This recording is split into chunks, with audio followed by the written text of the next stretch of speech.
What's that?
Can you turn on the sound?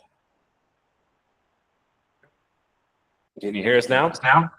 Yes, we can. Thanks. Back to the agenda. We have an agenda in front of us. Is there anything we need to amend?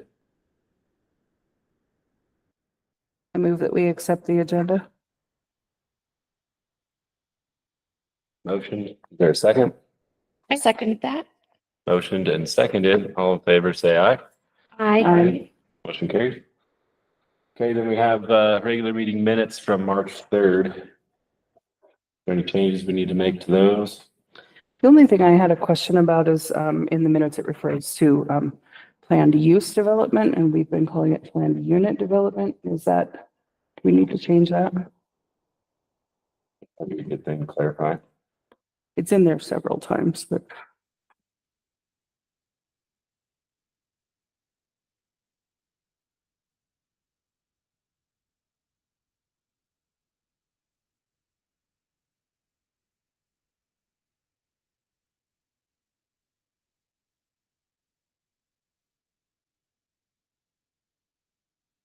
Anything else? that's something I noticed. Okay, so a couple of grammar errors.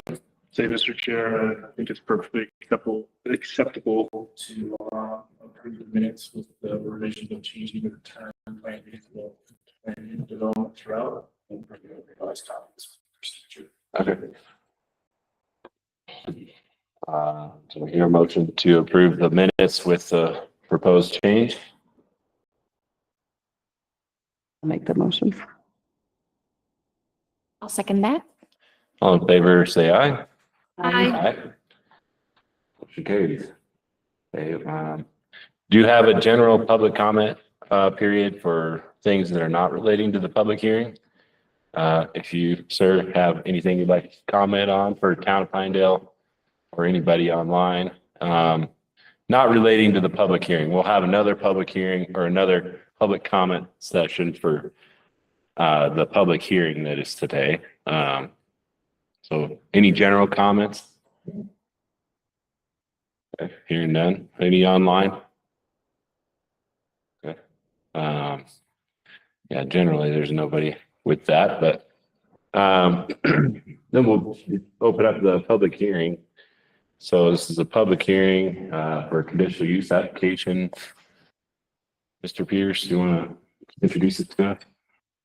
Yeah, Mr. Chair and members of the commission, there are several items in public hearing today.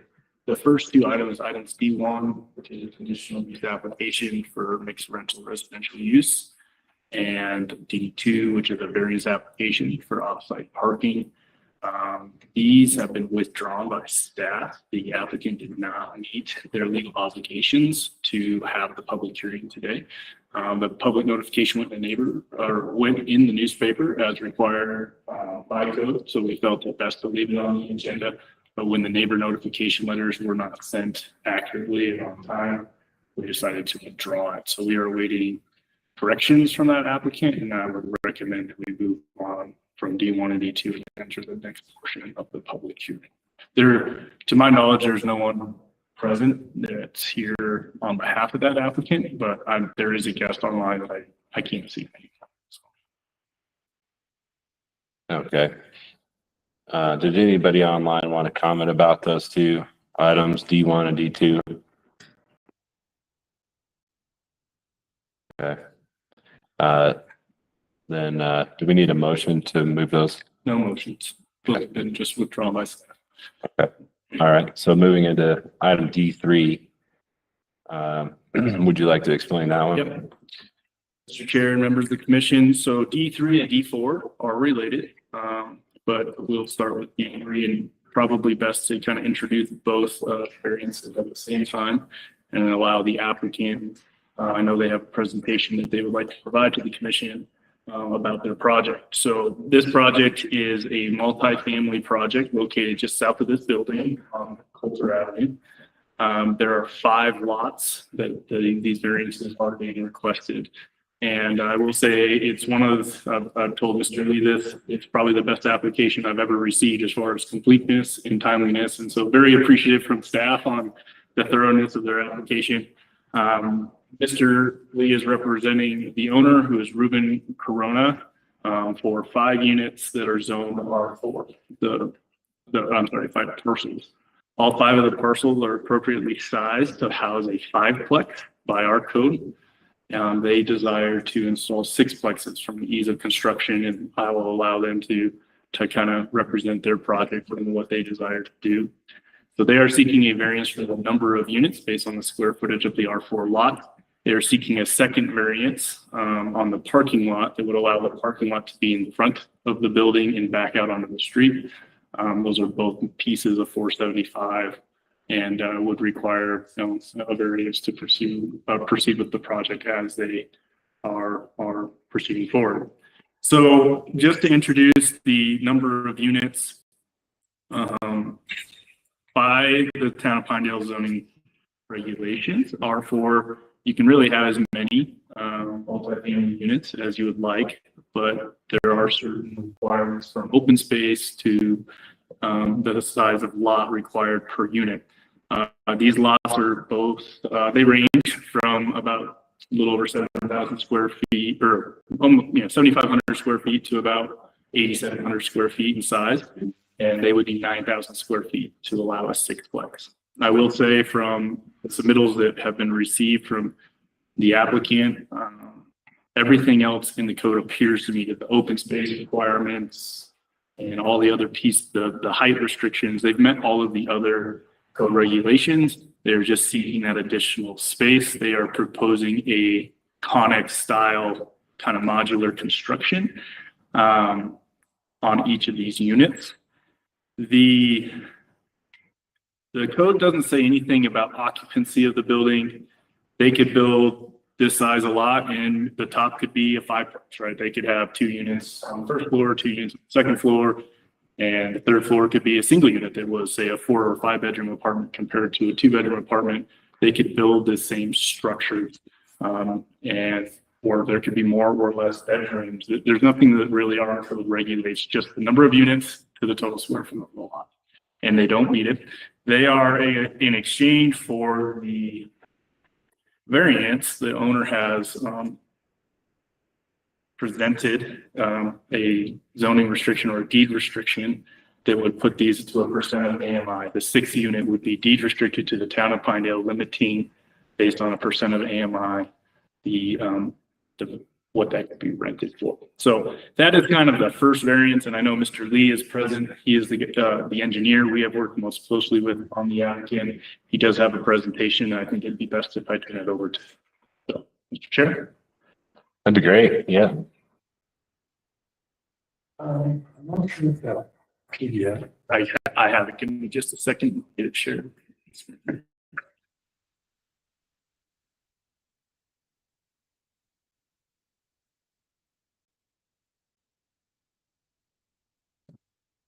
So thank you for having me. My name's Tom.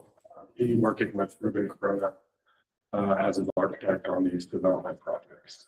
So this project, like Mr. Abram mentioned, is just south of here. Went by and visited the lots a little bit earlier today. So the lots in question are 1 through 4 on the left side of the screen there in red, and then lot number 14, which is the end unit on the right. As you mentioned before, they're all currently zoned R4. And the initial variance was for that additional unit, the 6th unit on the 5 allowed currently as the code.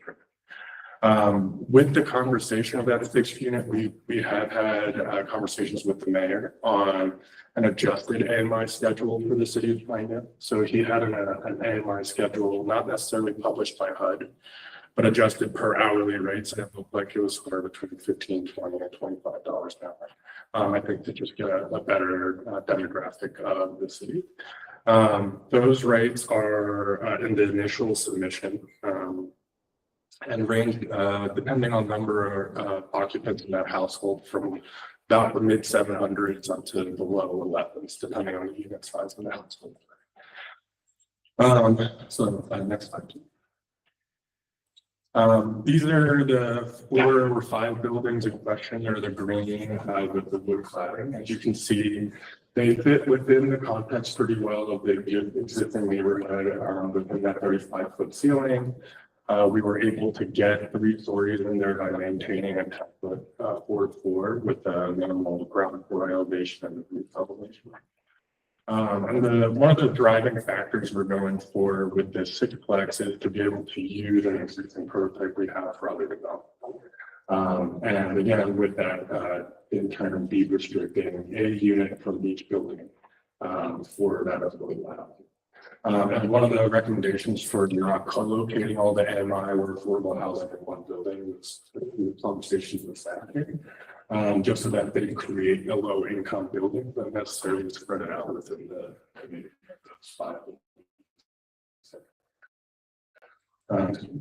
Abe, can you make it?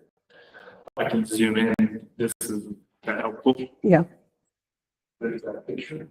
And obviously, the overall design, we have the elevation set, but we're open the input for materials. So you can see here, the buildings are positioned kind of on bookends of their drain lot so that we can create the shared open space. Because the units are like sub 700 square feet, they're a little bit more efficient with floor plan. We were able to, even with the additional unit, get kind of a dedicated outdoor space. And this space towards the parking lot would be used for so that it's not on streets, those doors that the parking lots can be kind of shoveled off on their own property. So then the two variances, one obviously the lot area. All the lots are about 7,500 to 8,500 square feet, and we're asking to have variance to get to that 50 unit sub 9,000 square foot.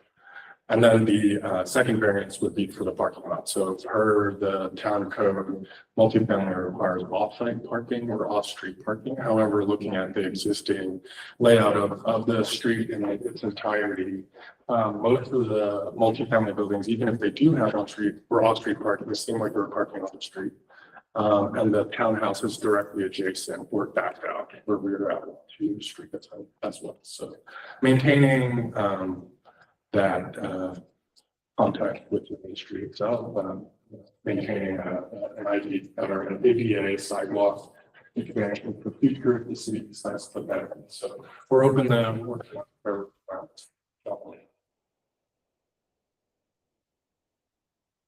these are just data points for the variances themselves. You can see the rendering there on the right of that building. And then, yeah, just to close it out, so we're asking for the additional 5 units across 5 lots. Each of the buildings are a mix of 2 we tried to keep the overall design of the building the context of its space. Thank you. Thanks. Thank you.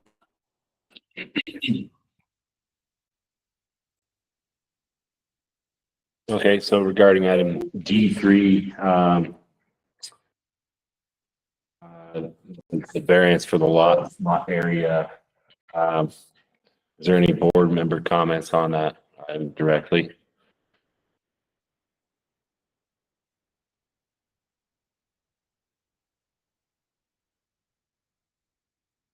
I'm curious, are they shipping containers that are being stacked, or is this a totally different? Right now, the concept are shipping containers are reused connexes. We have been working with fabricators, just looking at volumetric construction hospitals. So anything that's built within a factory that comes out kind of 3D is the building systems we're looking at. Just from a construction schedule, just so we can overlap it with cycle, but also just find out the visibility. Okay. Yeah. And I did speak with the town attorney regarding this construction. Town code is pretty void of details when it comes to construction materials and practices, as long as it meets international building code and state fire marshal sign off, which the building permit would have to meet those, then there's really no restrictions on someone building steel or wood or using a box to start with instead of a stud or any of those details. So just needs to be defined.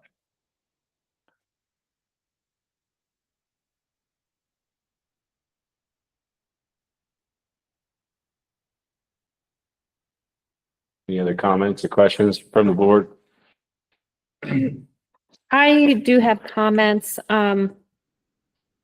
are we considering the two variances together right now or just the first one on square footage? Yeah, just the one for now. Yeah. In my reading, although I really like the spirit of this proposal, I do.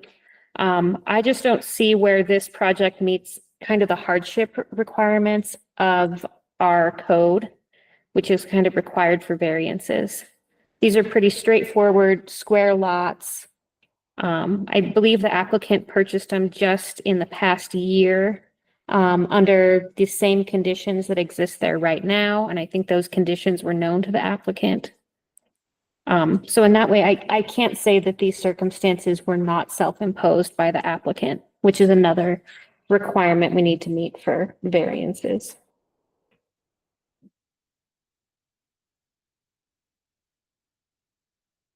Very good. Any other comments?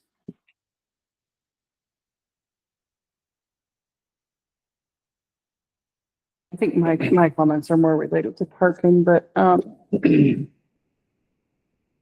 like the project. Can you remind me how many square feet each unit will be? Yeah, each unit type, depending on one, you have to go past 6 feet. So they're on the smaller restrictions.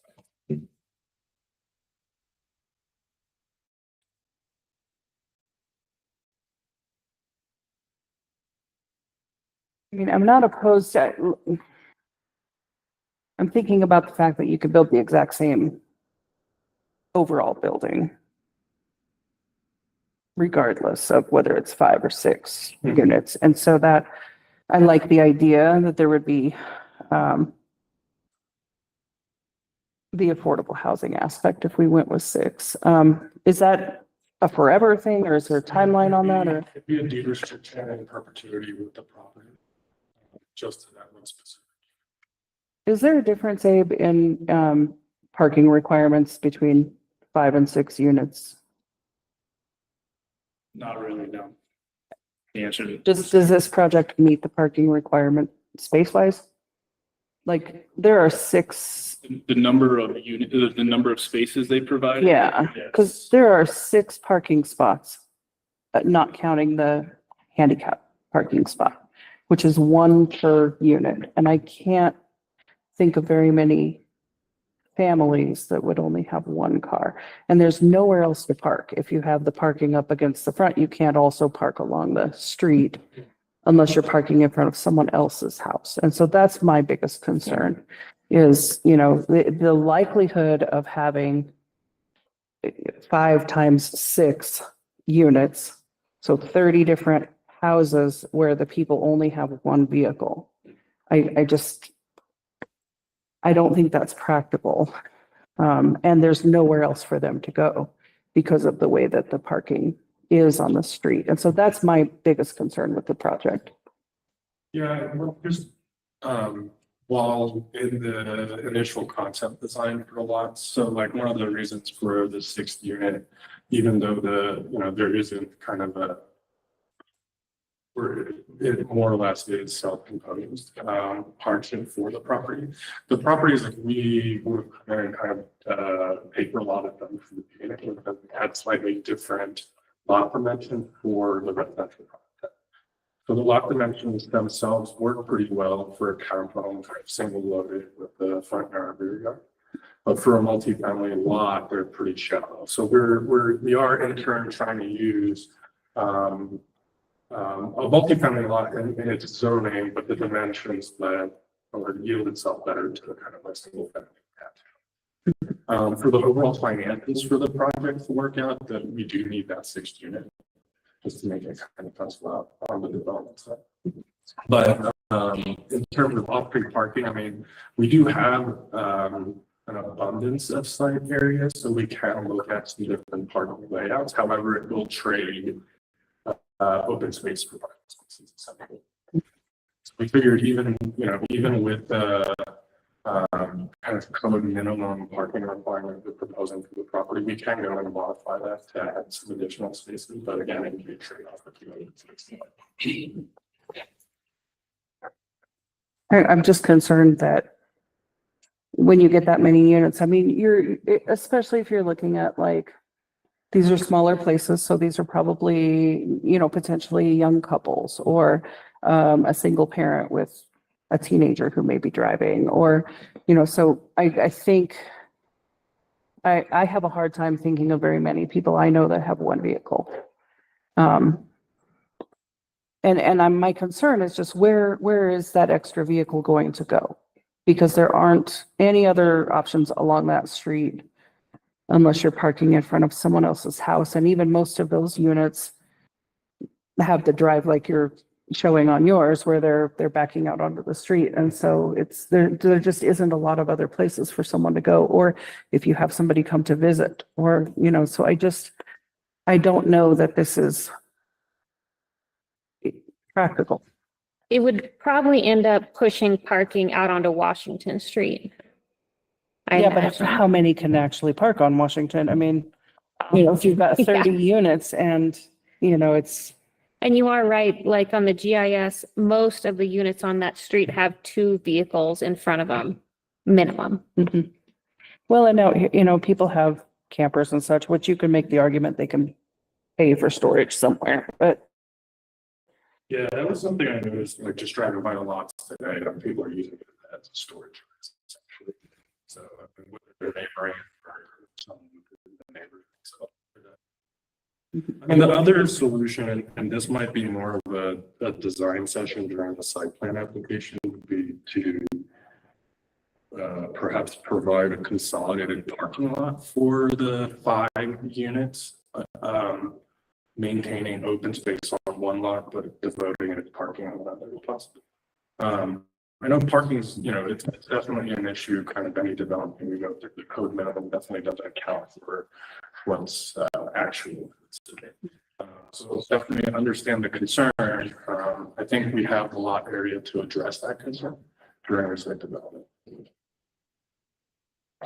So, well, yeah, let's try to just focus on the lot size with the number of units for this motion here. And then we'll get into the parking and that separate variance next, but I see how it does tie in just with total number of parking spaces, maybe not quite as much needed if we only had 5 units, but still, I mean, 5. It doesn't change. You would need an off-street parking spot by code in that parking lot, could not back out onto the street. The code requirement for multifamily is a half space per bedroom, and then 0 to 6 spaces. You don't really need a ADA. 7 on, you need an ADA that goes with it. And so right now they need 6 spaces by code. If they were to go down to a 5th unit, and those were all 2-bedroom apartments, that would be 5 spaces. So it'd be a 1 space difference, but the function of where do you put it on the lot does not change. You would still need some sort of off-street parking lot. I think that my biggest concern with it is that maybe you only need to provide 1 space per unit. However, where are those extras? Where's the Park. over for dinner party? Or where, when you come home from work and your neighbor's got a visitor and they parked in your spot, where are you supposed to park? That's not always going to be in the control of the person who actually lives there. That's why I'm really concerned with it. And to address the issue of the size of the lot, there was the comment in there that I forget where it was in the packet, but it said that the lot sizes were almost that size. And I could buy that for the bigger lots. But some of those are like 1,500 feet smaller, and that's significantly smaller when you're looking at the overall size. So I don't know that I buy that we can justify, the extra in those smaller lots. So even with the lot size discrepancies, the unit efficiency compared to the adjacent developments are, I think on the 20-30% more efficient per floor area. For lot sizes to the residences provided. So we understand that the overall site lot area determines the number of units. However, the number of units are smaller and more efficient than it would be in traditional construction. Yeah, I would add to Judy's comments. I could see this on the larger lots. Like, for example, the county usually has like a 10% that they'll allow on sizes. So I could come down from 9,000 square feet to 8,500 for a 6-unit development. But on these smaller lots, it's an extreme shortage of square footage for 6 units. Just for our code. Not that it be done, but it just doesn't adhere to our town code. Yeah, percentage wise, it's It's because, you know, it's such a chunk of that. So Yeah, just a piece to that real quick is the constructible amongst all 5 lots, because the 20-foot setback on Washington has the additional front yard. So they're bigger lots, but the constructible envelope is the same. It was with, I shouldn't say the same, it's within a few square feet though. It's not a drastic difference. yeah, the one thing I really do like about your plan is putting that open space together and not on the street, because presumably some of these people will have kids, and you could have, to have the off-street parking, you could have made that the area to park, and then you'd have your open space right on the road. And I think this is better, but Yeah, there just wasn't the or an open spot or an open space or rec space near the street. I mean, the other thing too, again, we implement pretty regularly in multifamily development is that visitor lot. So if we were to add some off-street parking, let's say 2 larger lots, you know, it could be an extra 1 or 2 spot for all 5 buildings to share as a visitor space, right? Designated and signed as a visitor. So there are, again, lot area aside, I think there are solutions for parking. I know lot area, there's not a ton we can do to say, hey, it's, a couple square foot, one way or the other. But, yeah, I think overall on the parking issue, we can definitely figure that. Have you considered joining 2 of the lots together? So on the one side, you have 4 lots in a row. Have you considered joining those into one property so that you could maybe come closer to that 90%? So the square footage lot or here. 6.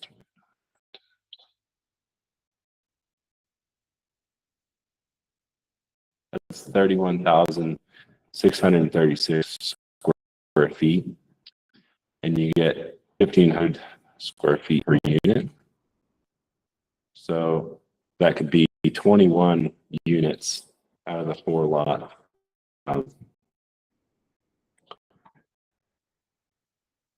So averaging 5.25. I guess it might work out better with the parking situation if you join them together and got rid of some of those setback lines. And I don't know, have you consider that at all in your design? Look at abandoning the lot line between 3 and 4 and 1 and 2. So we're going to do those 2 lots together. Sure. Within that, the parking lot adds about 30% of area for circulation. So, what we would be using the street for essentially back out, pull in kind of staging, all that would have to be housed on the property. Mhm. If it was on street parking, that eats up a ton of open space. Mhm. It pushes the sidewalk right up against the building line. It gets rid of any open space for the residents to use. So we kind of reverted back to this option and just kind of left the best use for the property. Okay. But it's something we can explore if that's the direction. I just thought maybe it would be something that could bring the total square footage closer to the number of units that you're trying to get to. Yeah, I think even with that though, it was still below that. It is, yeah.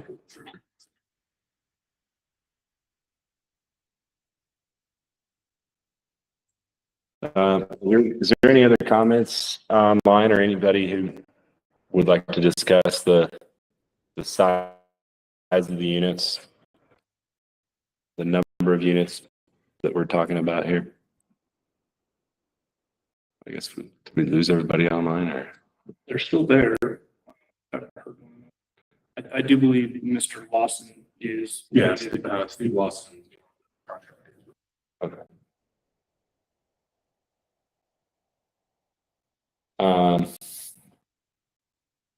Okay, hearing none, then is there any other comments from the board on this variance request for number of units?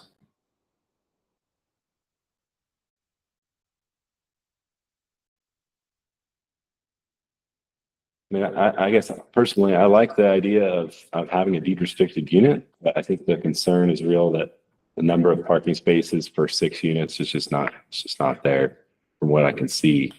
It's hard to make that, want to make that variance for something that's going to create a problem for the next thing that we're going to talk about too. But I guess that's where I'm at. I would not be in favor of it right now, but Are you Anybody else? thinking, I'm sorry, I didn't mean to interrupt you. Are you thinking that there would be an ADA unit in each of building? We have a unit designed for ADA occupancy, so all the turning clearances are there, and the hallway widths, blocking of the walls for grab bar and whatnot. Whether they get outfitted with ADA accessories would be dependent on. But the occupant's going to change because it's a rental, right? Correct. So obviously those units, it's very typically first come, first served, but if there is an ADA occupant on the list, that time please would get by. Would it be, I don't know what the rules are for ADA, but would it be better or an option to put the 2 bottom in one of the buildings to both be ADA, and then you have your 1 ADA parking space, because it's unlikely that you'll have someone who requires the ADA parking spaces in every single one of these units. So if you were to do that, would that make it better for allowing more parking? Because essentially what you've got is potentially 7 spots to park, but if you don't have a handicap permit, one of those spots is going to be unusable. Correct, yes. I mean, the only, dimensional difference between ADA and regular parking spaces is that 5-foot loading, unloading, striping zone for ambulance spaces. So if we did get rid of that, we could probably restripe to gain additional spaces as well. And then reorganize the parking lot to calculate for the required ADA spaces and not necessarily one per building. So we could gain some parking efficiency. And I'm not necessarily advocating for making things less accessible. I'm thinking, is if you strike that with the handicap parking spot on it, then legally people shouldn't be parking on it. Correct. And so that adds to the problem. And knowing that it's unlikely that you would have 5 Yeah, it's an people open requiring that. Yeah, calculation. I wondered if that would help. Yeah. I mean, it's definitely an overcalculation. I mean, per code, it's somewhere between 10 and 20% is what the ADA designation for parking requirements would be. So we could default to that at 3 spaces across all the parking spaces that would need to be ADA designated. And we could keep those ADA units in specific buildings so they maintain process. That might help. Yeah, I think 2 spaces gives you 10, so that's another parking space. I think that's a very good point about how the ADA parking could create limitations. Further problem.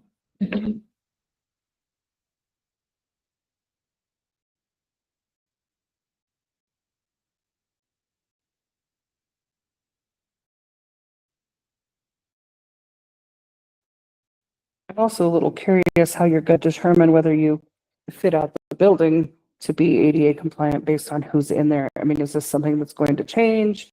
No, the overall layout and the finishes are the same per unit. Really, the differences are within the room. So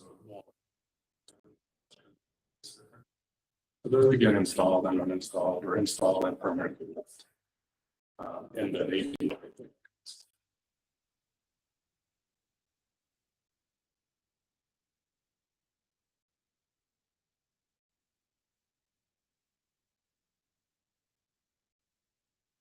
And the other mix were variable with the one unit, 1 bedroom, 2 bedroom unit mixes. So we could change the unit mixes within the building so that they're 1 bedroom instead of 2 bedroom, which would then relieve both the parking issue on the properties.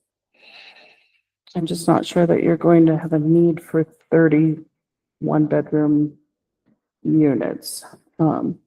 Oh, yeah. I mean, not turning all of them 1 bedroom, but right now it's 5 out of the 6 are 1 bedroom units. So if we went with more of a 50-50 mix or 30-70 mix, we could each of those partictions. So would you be willing to make each building a 5-unit building and just join 2 of the units together? So you have a 3-bedroom instead of a 1 and a 2?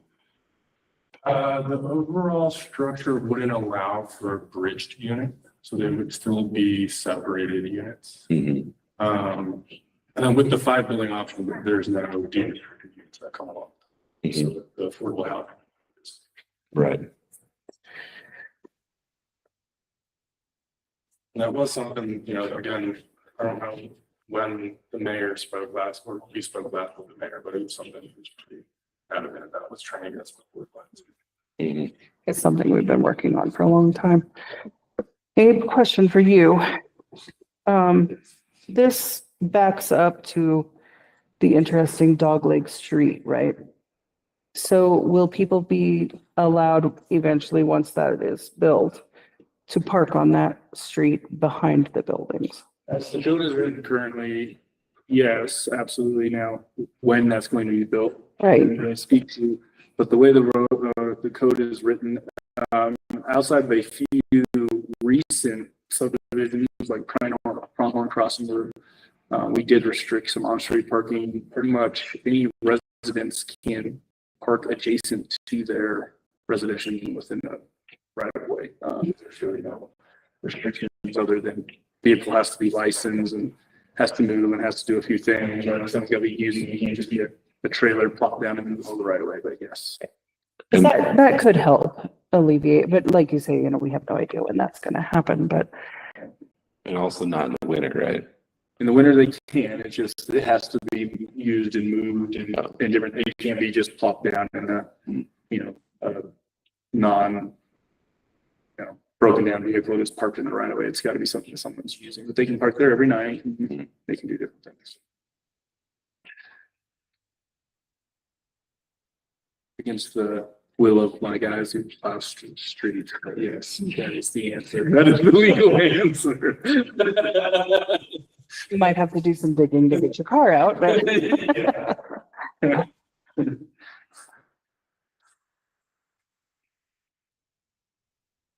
All right, any other final comments on D3? Or can we hear a motion about D3? I move to disapprove item D3, the variance application regarding Article 22 R4 District, Code Section 475-87 lot area. Motion, is there a second or comments?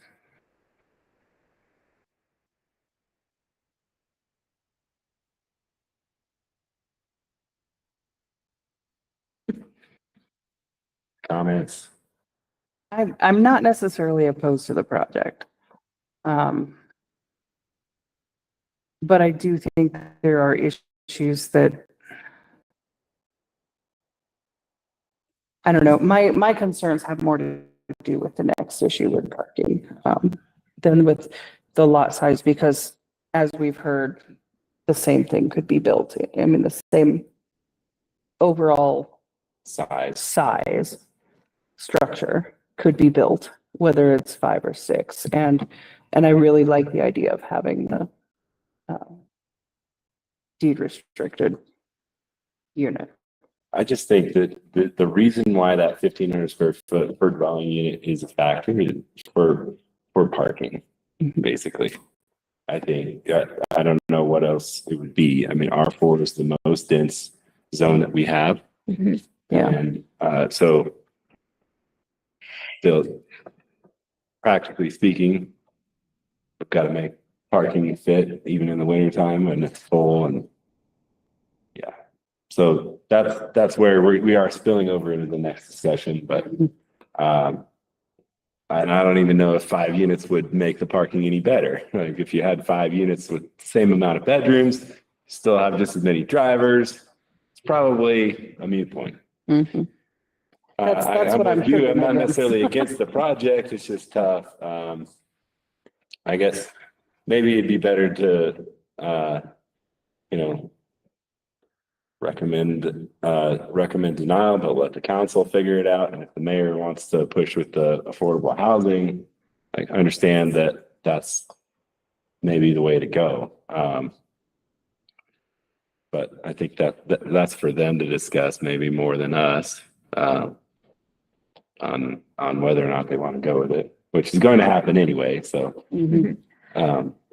I would say I just can't approve the application the way it is, but I think a change in the boundary lines of the parcels seems like a solution that the applicant should consider going forward.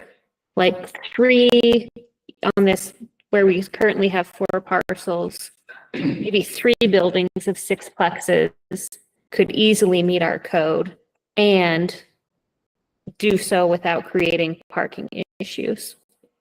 And I think when the applicant owns all 4 adjacent parcels, it might make that process easier for them, changing lot lines. it wouldn't solve the problem on the lot that's by itself, though. No, it would not. Except that lot per code is one that comes the closest to meeting our square footage requirements.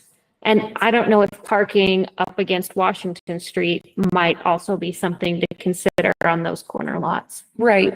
That's what I was going to ask. If on those corner lots, the northern lots, could you park off of Washington Street, or would that require another variance in terms of not meeting the open space requirements for those lots? Do a variance either way, backing out onto the streets because it's a multifamily project.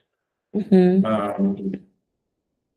But again, I mean, we're happy to consider parking wherever the commission would like, in whatever quantity we can fit.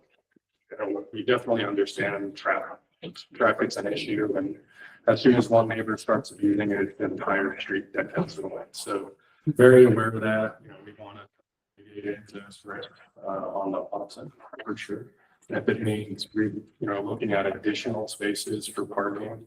I don't know what the process is with the city to add like curb cuts to a street for off-street parking. If that's allowed, or if there's a kid at maybe. But we'd like to shoot for the 6-plex density and then try to accommodate the parking.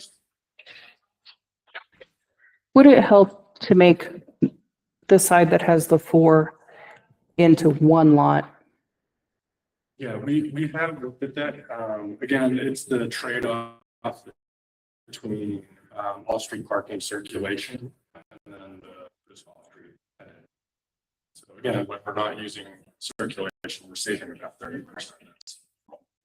So that can be dog park or playground for kids. Better use. Better use until you consider the fact that you don't have a spot to park. Yeah, and also with our climate, I think the use of outdoor space is more limited here than a lot of places. Yeah. And then with our climate, snow management on this street in conjunction with parking is a big concern. Yeah. I mean, and one of the exhibits Just that got submitted with the application originally did show designated spot for those. So we were trying to mitigate as much of those issues that might come up. And I'm all for open space, but with the open space that's being proposed here, is this going to be managed by the subdivision and kept clean and tidy? It would be by the third party property manager. Okay. So there would be regulations about what could be in that open space. Correct, yeah. I mean, we can, again, with the property management company, when the time comes, designate quiet hours, so people aren't up there, put signs up for picking up after your pets, anything like that. So Yeah. you definitely want to maintain it as a usable space when it is available. Okay.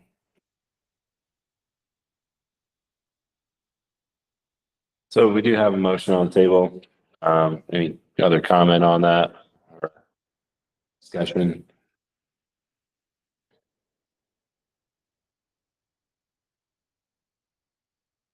Maybe a second. Is it open to public comment? Yeah, we can open the comment period up to the public. Yes, sir. Please state your name and. Well, my name's Steve Lawson. I'm with the developer, and one thing I think it'd help, we'd ask that you consider is that from a development standpoint, to do affordable housing, there's a lot of concessions we make to make it work. So, from that standpoint, we would hope that, you would also consider helping make this pencil by, allowing a few of the concessions on your side also, because on a development side, we can go do something else and make more money. This, the owner, Mr. Corona, he's kind of passionate about providing affordable housing in places, and make to do this on top of each other. Eliminating building units makes it a lot tougher to make. So, we would just hope that you would take into consideration some of that. And thank you. Thank you, Steve.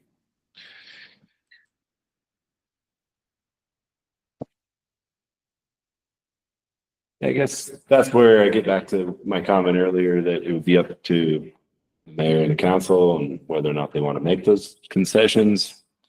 But as for where we're at on this board, try to look at these things objectively on what's in the code and whether or not we see reason for variance or not. And so I think that's where the motion sits. But practically speaking, if the mayor wants to make concessions and try to move forward with affordable housing, I encourage him to do that, and Judy's on the council, she'll have another chance to hear it. And so I think that's where, even if we recommend a denial of this variance, it's not the end of the day for it, it might come back. So, And if we recommend approval, it's still going to council? yes. Yeah, either way, it has to go to council. Your guys' decision is a recommendation based on your interpretation. Right, obviously the recommendation. So carry consideration. While I do understand to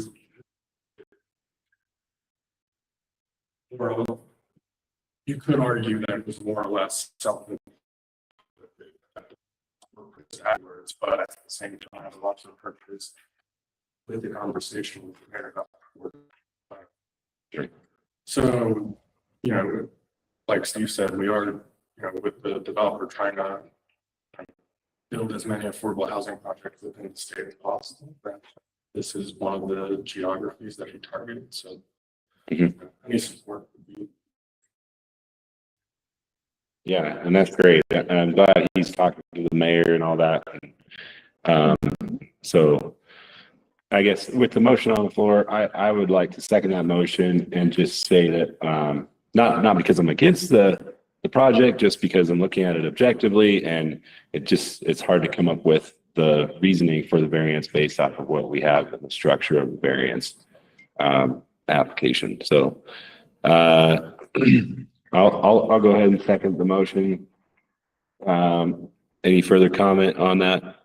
Yeah, I would just add, I did make a motion to not approve this application. Even though I like the project, I would have liked a place like this to live back when I was renting. I like the design, but I just don't think, despite the completeness of your application, it just does not adhere to section 160-26. I don't think that rejecting your application denies you reasonable use of the property. I don't think we're seeing evidence of a hardship or any special circumstances. But I think the town council will give this further consideration in the context of the greater needs of Pinedale. Exactly. And especially in the context that if there's other negotiations happening with the mayor, conversations that we're not privy to. So, that's great if they want to have those discussions. So, we have a motion in a second. I want to make a comment before we, being on town council as well. I'm going to vote against this, and I totally support what you guys are saying. I think you're correct in what you're saying, but I want to stay open-minded and in a position where I can discuss this with council without having recommended to deny it.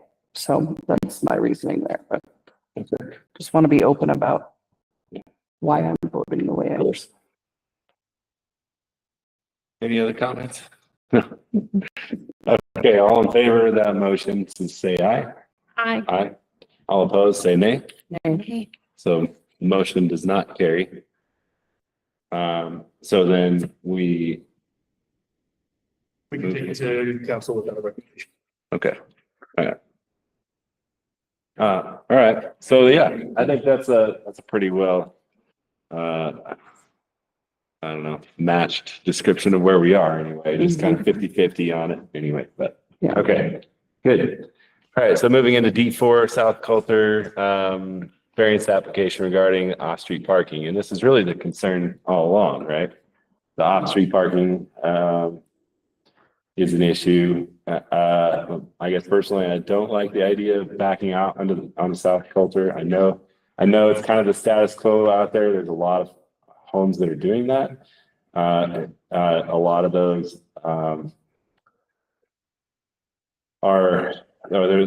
they're townhomes, right? And so they have driveways and garages, and that's why it was approved to be that way. This multifamily unit right across the street here does have off-street parking. It seems like we should be requiring off-street parking in a parking lot rather than backing into the street. And so I guess that's clearly where I'm at. I think if you the way the lot lines, the buildings closer together and try to make a combined parking area, I think that's totally doable. Especially for the the fifth one that's on the east side of Colter, might be a little tougher. But the other members on that? I would just point out that the units across the street that you're talking about also, they have both. They're backing out onto the street and they have off-street parking. And I mean, honestly, that's probably 90% of our town has back out onto the street type parking. I don't necessarily have a problem with that. My problem is I don't think there's nearly enough parking spots to accommodate the number of units. So I would like to see some combination or some way to fix how we can get some more parking in this area. And then you start to get into, well, anyway. I just think that given that on this street where there is nowhere else to park, like if you're backing out onto the street, that takes all of the space for where you could have parked on the street. And there's just nowhere else for the people to go. So that's my number one concern. I think there has to be somewhere where you have, maybe the solution is to cut back and only build 4 units and have that extra space of the other unit, that other lot, to be designated for parking and open space and picnic area or whatever, for all of the units. I don't know. I'm not trying to tell you what you have to do with your business, but I definitely want to see more parking. Any other comments? Yeah, I would say I am in favor of this particular variance. Just because that entire street is parking in a way that backs onto the street. I think it would be undue regulation to not allow this owner to use their property the same way every other property on the street's being used. And I would be in favor of loosening up parking regulations in any way that we can to create more parking spots.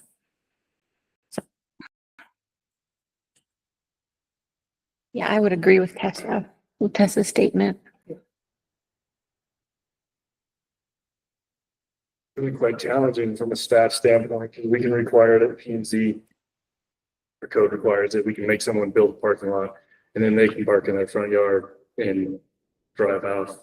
I mean, we can't control what someone does necessarily with their private property and how they choose to egress, and especially on townhomes and different things. You see it all around this building, kind of all of these empty parking lots and people parking in front of their unit. That's why they chose this for the town hall, so we could have that study available. Yeah, you can go look out the window of my office building, empty parking lot, people parking in front of their units. And then we're sitting here looking at the code and I'm like, oh man, like this is really hard to.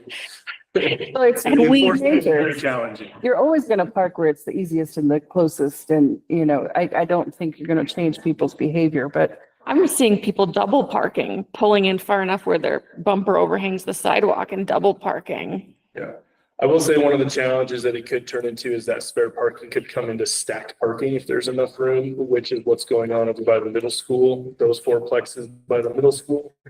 That's not a good thing. Yeah. That causes a lot of problems. I wouldn't want to see that happen by any means. And yeah, but I understand the function of when you put it all along the street and allow back and you take like that secondary overflow functionality of the right of way away from an option for parking. So well, this is why I'm concerned about the number of parking spots, because you got to park somewhere and you're going to have to park somewhere close to your house. And if stacking is the only way you can do it, that's what you're going to do. And so that to me is more unsafe than just having the parking that backs out. I have no problem with the parking that backs out. I mean, truth be told, that's how all of our houses are in town. I mean, I'm a few streets over. I have a house and I've got a carport, but I'm backing out onto the street. It's the same thing. But to me, the issue is how do we make sure that we have adequate spaces for what is going to happen here, because you can have, if you have 6 parking spaces, you're not ever going to have all, the 6 units only have 1 person in them. And I mean, I don't think you're expecting to either, but the reality is that people have different shifts or different jobs, or the kid needs to get to school or whatever, and you're going to have multiple vehicles. And I just think to not plan for that is just asking for a problem, especially where you've taken up all that street parking so that they can't just park on the street. So to me, that has to be addressed.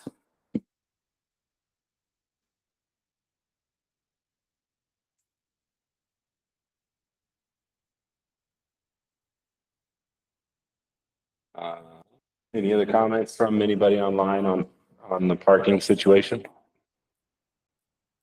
Yeah.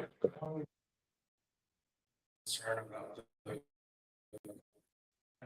while we can accommodate all 3 parking.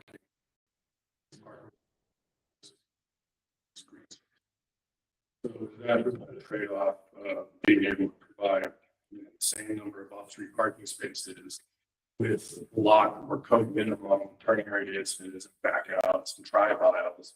to be able to say, hey, we provided off-street parking. Right?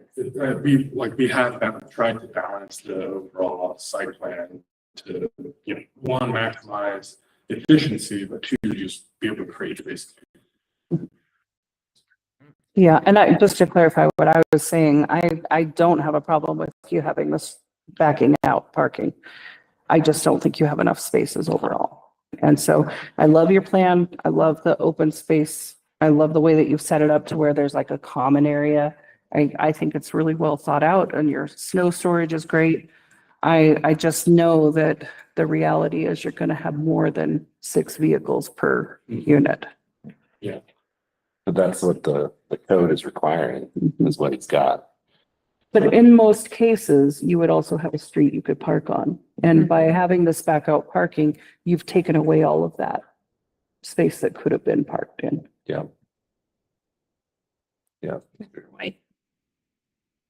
Yeah, I mean, if there was another, if you allowed back out parking onto West Washington Street, right? And then, I mean, you may have to scoot the building about 3 feet to accommodate a sidewalk, but you could fit 1, 2, 3, 4, 5, like 12 spots. Yeah, I think it was 5 on each side. Yeah. That we could- I don't know. That's, Well, and that's where if we had a better idea of when that other street was going on, I presume you're aware that that street is going to be, you're going to have a street right in front and a street right behind. That would change things drastically, because that is some street parking that people could do. You'd need a sidewalk to get them from the street to the units, but that's easy enough to do. But knowing when we're going to have that street built, that it's hard to plan on that space. mhm.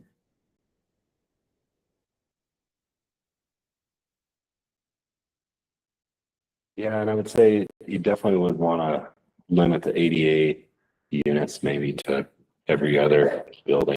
Yeah. I mean, again, right now it's conceptual. So the overall mix, if we're kind of strapped at the 7 spaces per lot, right now it's 5 2-bedrooms and one bedroom. So we can switch back to 3 1-bedrooms and 2 or 3 2-bedrooms to be able to offset the number of cars that the units would be.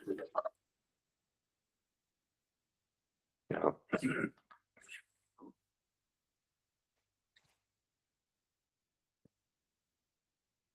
But as far as this variance goes, this is just saying whether or not we are okay with them backing out on the street, correct? That's right. Yes.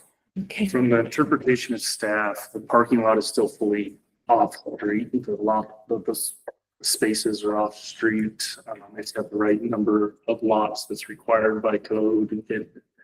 It meets the code, except for it is designed that one provision of the code does not allow a parking lot, not necessarily a driveway, because driveway is different than a parking lot, but a parking lot cannot be designed to back out onto the town street. So that's the only piece that appears to be violated from our review of the proposal. So if we were to make the motion to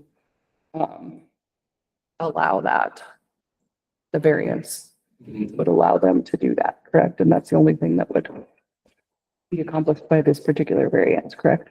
Correct, and they could design their parking lot to back out onto any of the public streets. So that would account for on Washington as well. Is that? Okay, They could certainly say we're gonna add 10 more spaces across those 2 lots by allowing backing of Washington. I think if the variant, I would think that by the time they got to council, that maybe that would want to be sorted out a bit more from staff's perspective. When we go to do a site plan, the more defined it is when we're reading the building permit better. So that we're not trying to interpret what was meant by the variance, but certainly that discussion, I think, would be.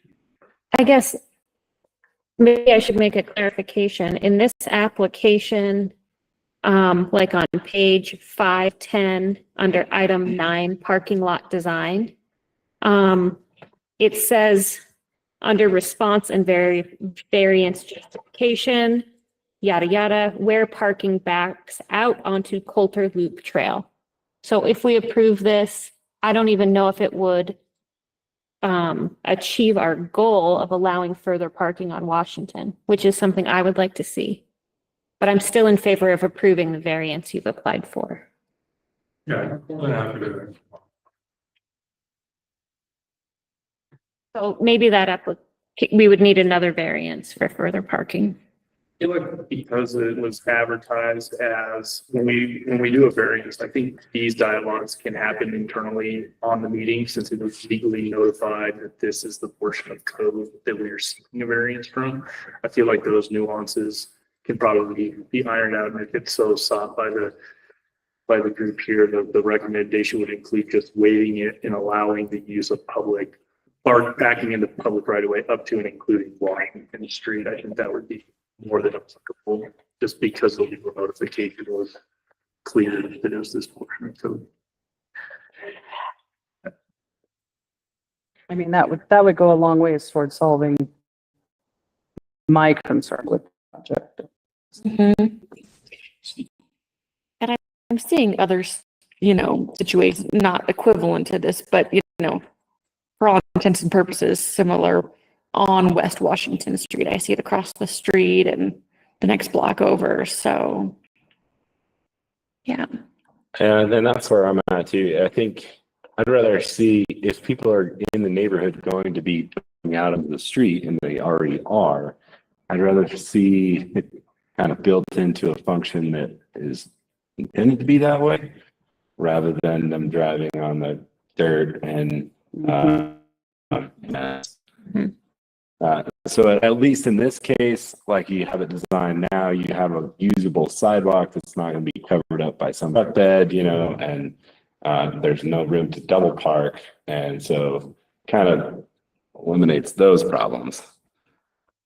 And maybe you can add more parking along Washington Street and reduce the number of ADA units. Or, can you remove still keep the 5 foot wide zone next to those spots, but just remove Yeah. the striping, yeah, so that if you don't have an ADA occupant in the building, but I think unless there's an advantage, to remove it and the striping altogether, I think that it would be better to keep an accessible spot in front of each I'm sure there's building. probably a requirement to have some. Is that correct, Abe? Or ADA? Parking. There is, Okay. Yeah, so you'd still have to have some, but I think to your point, you wouldn't have to. And maybe that's, I don't know, and this is a short-term solution, because if you sold the building, this wouldn't necessarily carry over.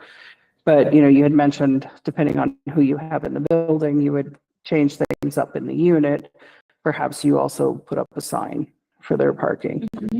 But, that's not a long-term permanent solution, because you might sell this place to whoever investor tomorrow and they wouldn't have to do that. So. Yeah. Again, our plan on the affordable projects are to own and hold, so I don't foresee them switching hands. But, it's definitely possible that it could. And I also think, where parking is so limited here, and this is way outside of planning and zoning's purpose. But, if it was me staying in one of those places, I would like to know, this is my designated parking spot.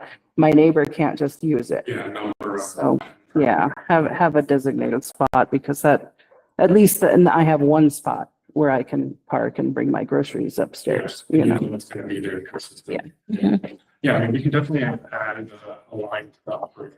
But again, I apologize, because that's way off of what our provisions are, but yeah.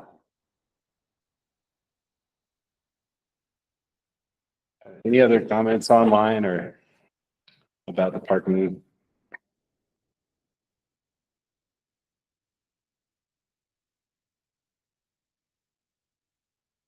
Hearing none. I just have one comment that I think it was kind of answered, though, also, is because we have provided what's required by code on the parking. And I think like Tom said, we're willing to work with you in any way because your concerns are valid. If there's 6 units, there will be probably more cars, but we're open to do something that'd work for you guys, but we came to this, we did provide what is required by code for this proposal. And we just thanks for your time and cooperation, and I'll leave it there. Thanks. For that, Quinn, I agree that you've provided the number of spaces but when it's moved onto the street, that takes an extra parking area, and that's where our question's been. But I agree that you're doing what you're required to do. So with the amount of street frontage that's being used as back or pulling back out parking, how many spots do you think that is? 3 per unit. Probably about right. So if it was a off-street parking lot, you could potentially have an additional 3 guest spots or random spots that are out in front. So is it even possible to add an additional 3 parking spots per sixplex? Well, it would be 3 without the curb cuts for the egress for the parking. That's it. So we're taking another 4 spaces away there. So I think if we add the spaces on Washington, kind of level out what we would lose on street parking versus what we're gaining on the street. I would agree. I think you're going to gain as many as you would by putting it anywhere else, just by doing that Washington side. So that would be an additional 7 spots on Washington for each building. I would estimate 3, maybe 4 on each north and south side, or plan north and south side. 6, maybe 7, depending on how we strike down our block. And I think that gets us closer to the realistic needs of this development. But that would be parking based on 6 units, right? So if the project doesn't get approved for 6 units, that's only 5, we're technically overparked. Right.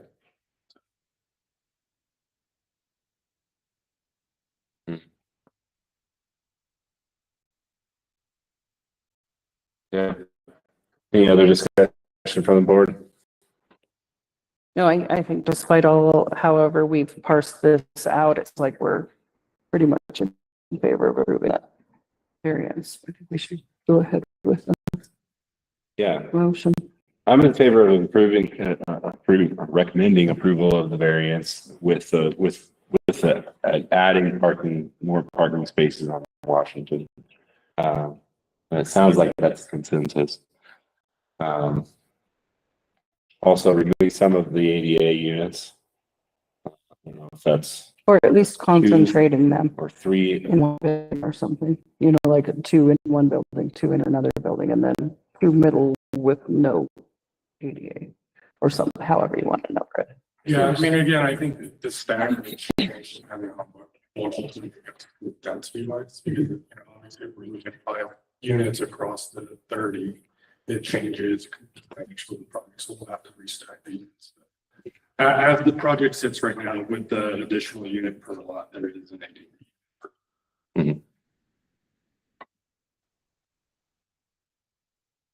And I appreciate the fact that you've included those. Yes. That's very nice.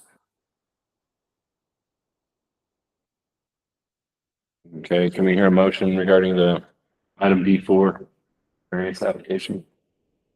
I will move to approve item D4, the South Colter Avenue multifamily project variance application regarding Article, is that 28, off-street parking and loading, and 18 off-street parking and loading and parking lot. I'll second that. Did you want to add your motion, the Washington Street? Of course, Yeah, I moved to approve, as I just said, with the stipulation that we would like to see an additional parking on Washington on the north end of those two lots. We have a motion. We still have a second. I'll second that. A motion, a second. Any further discussion? Okay, hearing none, all in favor, say aye. Aye. Aye. Motion carries 4-0. Just a quick question. So with that variance, the parking on Washington is only contingent on the additional units or in general? Just allows you to use it for that. It allows you to back off the street. That's the variance they approved, is to back off the street. So you can also back off the street. Right, but the request for the modified site plan, would that be for the 25 units or the 30 units? Either. Yeah, I guess it would be either. regardless of the project size, we approve parking that backs onto Washington. Oh, whether it gets utilized. Yeah. Okay. Mhm. Thank you. Yeah, thank you. Chair, if I may, Yes, sir. just interject so Mr. Lee and his team know what to expect. These are recommendations. These will be signed by the board chair in the coming days, and these will be presented to town council on Monday, the 28th, which is next Monday, same time, same location as this meeting. And that will be a consideration of these recommendations at the town council's meeting. So they are the final governing body. These recommendations will go to them. So that's what's expected before. We'll talk that way. Anybody listening online, if they want to be heard or want to have their opinions heard, that is another opportunity for public comment and for. Right, and that's where hopefully the discussions with the mayor can come through as far as the number of units and having an affordable designated unit. So anyway, thank you. Appreciate all your explanations and attending the meeting. It's very helpful. Thank you. Okay, and moving into item D5, we have proposed code amendments. Mr. Pierce. Give me just a second to get scrolled down to the. Judy, I'm sure you've looked at this, but just if you look at the street view, how much parking is needed? Cars filled up along that street already. Yeah. And they even have garages. And They're probably full of stuff. yeah,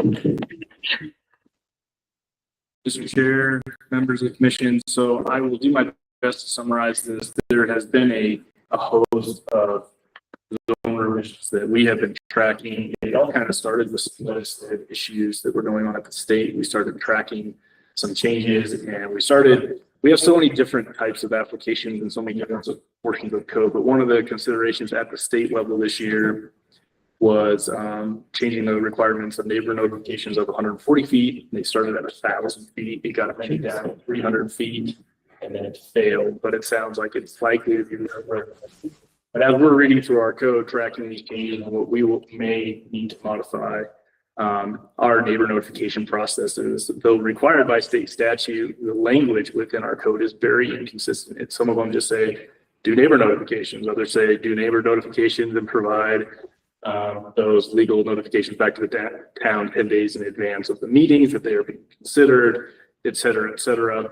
So one of the changes that the only one that impacts 475, a lot of them are in 160 where those code requirements are. We would just like to make the language align. So 475, 298, the proposed amendment, we did take it to town council and said, we want to clean up this language of no matter the zoning application or permit application that comes through to the town, that is just consistent language in the code. It's 140 feet, that those are done by the applicant and those mailers are consistently required 10 days in advance of the meeting. So there's no process procedure that anybody is asking to interpret, but it's clean across all the applications. The second item on the list, I better go in order here. We also realized that in 475 on RRD District, signs have never been discussed. There's no provisions for it at all as a business or whatever the case may be. It's not in our sign code we would like for consideration, so we know what to do should an application come through to the staff. The second one was fences. It is completely omitted from that. We did draft that code with, well, an applicant drafted that code, but went through so many meetings that I kind of was, I mean, you were there. So, but there's no provisions. If they were to build that and come in with that, to build a fence, we have nothing to review. And then the last one with higher and better use, this actually came up to review the code. R2A is considered a higher, I'm sorry, R4 is considered a higher and better use than R2A, which logically doesn't make sense because R2A allows up to a fourplex, R4 a multifamily, and there, or maybe, I'm sorry, it's R2A and R2. So one is limiting the number of units to 2, but it's a lower use than the other one. So it doesn't make sense. I think it was an original, just an erroneous drafting of the original ordinance when it was adopted. I can't physically enforce it the way it is. I just like to swap those two so that it's clear and simple. I actually had a question about this one, the wording on it. So R1 is the highest and best use? Correct. Okay. As far as higher and best use is classified based on occupancy. You can buy an industrial lot and you can build a house next to a gas station or next to a storage unit or next to a factory if you so desire, but someone cannot buy an R1 lot and use it in the opposite direction. So when staff reviews a building permit and someone wants to use something for higher and better use, they have to meet the zoning classification of that higher and better use. So if you buy a commercial property on Pine Street, you can put your house right on Pine Street should you desire, but you need to meet the residential setbacks and the residential items to be able to use it for that higher and better use. So I guess where I'm confused then is when someone purchases a piece of property that has traditionally been used in one way and then they use it in a different way, say for an Airbnb, then they can't go back to using it as residential. Airbnb is the one that's a gray area, and I have had this conversation many times because we allow it within the residential under a permitted use of. I'm thinking more of it in the commercial, like for instance, what is the name of that street? Just up from, up the hill from the park toward Pine Street. Franklin? What's your street? South Franklin? Is that the one that your business is Yep. on? Yes. There's a lot. That one. That one is what comes to mind because I know we had talked about that specifically because we had people who, it used to be a residential home, but then they're using it for business purposes. And I thought that the conversation at that time was that now that's what it is and it can't go back to being a residential. Great question, because I've talked about this several times because of this. He feels it's best interpretation that the Airbnbs kind of has the two classifications of residential and commercial because it's a permitted use. It's a separate permit from the town and it's kind of a gray area of with the state fire marshal's office, et cetera. Now, any other business, so if they do 3 units or more where it's classified as a hotel motel, say they're using it as a hotel motel.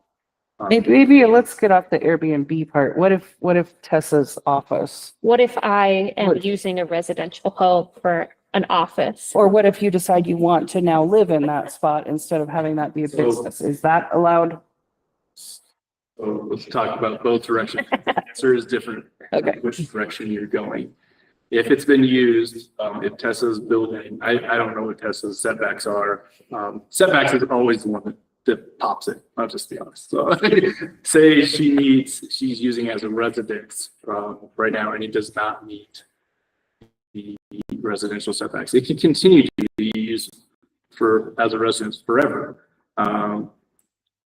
Because it's considered a grandfathered use. The use predates the zoning regulation. It can stay in that way in perpetuity. However, should she convert it to an accounting office, it is fully compliant. That is an allowed use. It meets all of the zoning requirements in C1.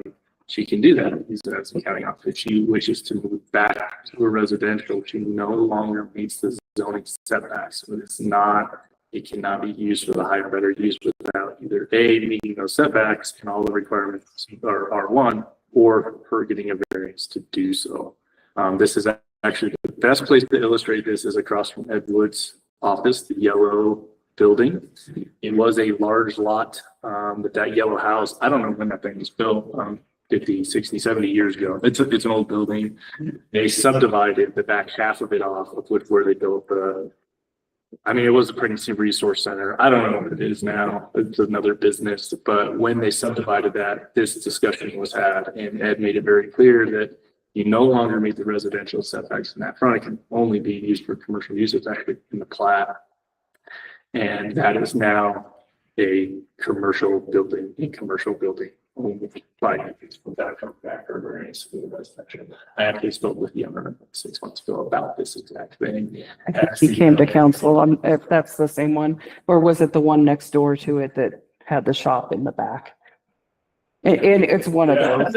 Yeah. Yeah, that's why I asked though, because I want to make sure that I'm understanding higher and better use and that the wording on this, I was thinking that it went the other direction. So thank you for clearing that up. Yep.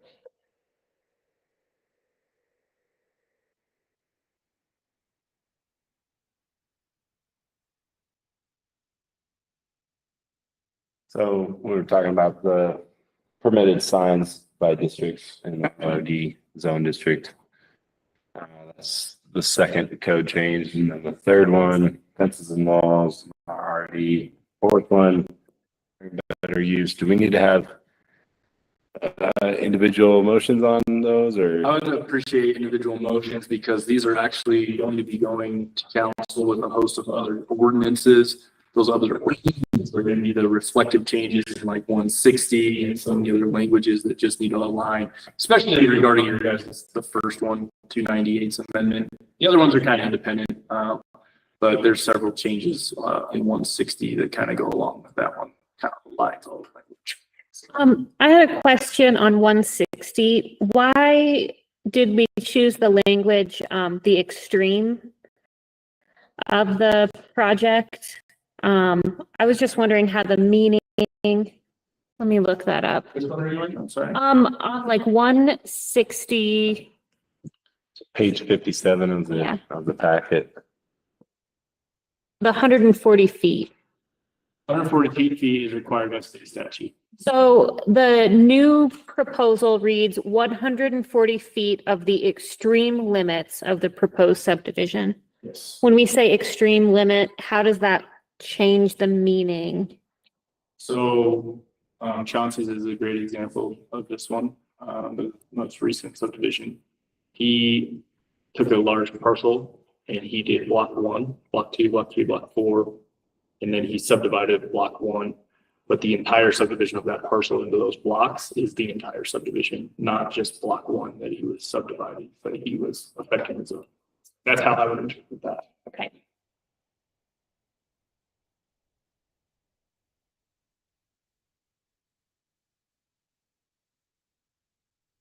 And then my next question would be on section 400, administration review on a subdivision. Are we proposing changing that from a date no less than 45 days to a date more than 60 days? Is that to align better with state statute or with the needs of our office? So this is actually in something. I think the original intent was to make sure the town did not sit on applications in perpetuity. I guess. Yeah. You said it so nice. That's what the word is. So the idea is that there should be some sort of accountability from your government agency, but the wording says no less than 45 days. So literally, I have all these other requirements. Currently in code, we have to send out every subdivision to outside agency review. I have to give them 30 days to review it. I have to do our internal review. I have to do staff reports. And then it says no less than 45 days. Originally, I was trying to fit all of that in 45 days because in my brain, no less, it was no more than 45 days. There's an accountability structure for the town of Pinedale. It was really hard to make that deadline. Well, now it says no less than 45 days. There's no accountability for the government. That someone could turn in a subdivision and staff could sit on it until they complained loud enough to the council that they made us put it on. I don't think that was the intention of the code. And state statute was really pushing for timelines of residential permits to commercial permits and trying to make sure that governments around, say, kind of initiated out of Teton County where they were sitting on permits for months instead of doing them. And we were looking at this code. We've always felt that it should say no more than, so that there's accountability structure, but 45 days was too tight. There is currently no state statute that requires us to be done in 60 days. This is something that we feel is reasonable as staff to hold ourselves accountable and clean up our language so there is an accountability structure and that we don't sit on a subdivision forever. The only time slots that I'm aware of currently, I don't think there's many at the state level or any that really, but there was a big push this year for that at the state legislature. But there are with towers, and it's not a state thing, it's there's federal shot clocks on cell towers. And every time we get a tower application, I have to go back into that and figure it out. Well, we have an attorney for that, a separate attorney that we use for everything towers because that's such a dynamic, it shifts all the time, so.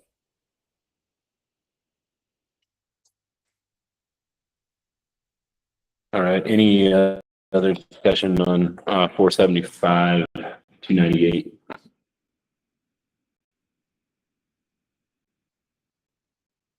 Is that the first one? Did I get that right? Or was it 160? 298 is listed first. 298 is the first. 298. I do feel that almost all of these are either just tweaks to align codes so that it aligns or truly errors. I believe that's the following three. This one I wouldn't say is a true error. We're just trying to clean up the language to reflect the rest of the code and make our jobs a little easier. The next three I do believe are just errors or omissions from the original text.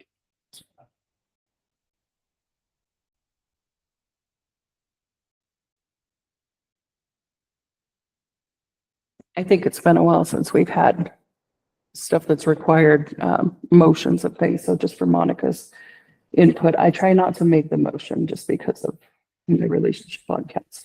Okay. Mind seconding, but I try to be not the person because I don't want the accusation of trying to rule everything and, you know, it gets misinterpreted by the public sometimes. So that's, if you hear me not making motions, that is why. Okay, that's helpful to know, yeah. So you're up, Monica. Okay, let's see if I can, we're just one at a time. Right. Yes. And it's just a recommendation to approve or deny. Okay, I'll move to recommend approving D5 proposed code amendment A for 75-298 map amendment applications. Perfect. I'll second that. Motion in a second. Any further comment? Hearing none, all in favor, say aye. Aye. Aye. Motion carries. All right, and moving into subsection B. Any further comment on that 158? Yeah, on this one, I would expect public pushback on the illuminated signs in the RRD. If I was in the public, I would be here requesting that illuminated signs not be allowed. But I think the other sign uses are extremely reasonable. And of course, I think the signage needs to be addressed in that zone. I think you've got a good point. I guess when I read that, I was picturing more like the businesses in the middle, not so much on the outside next to the residents, but there's nothing that requires that. So, And yeah. I mean, I know no one ever wants to talk about signs, but if the sign's tall enough and it's illuminated, and Yeah. it's in the middle, doesn't That's true. matter if it's in the middle, if it's between you and your view of Fremont Peak. I guess, how are we defining illuminated? Is this like neon or is it a light is on your sign? Because when it's dark at 5 o'clock, you would need a light on your sign. It's defined. There's a whole section on it, so And does that apply to like an open sign that's in your window versus the sign on the outside of the building?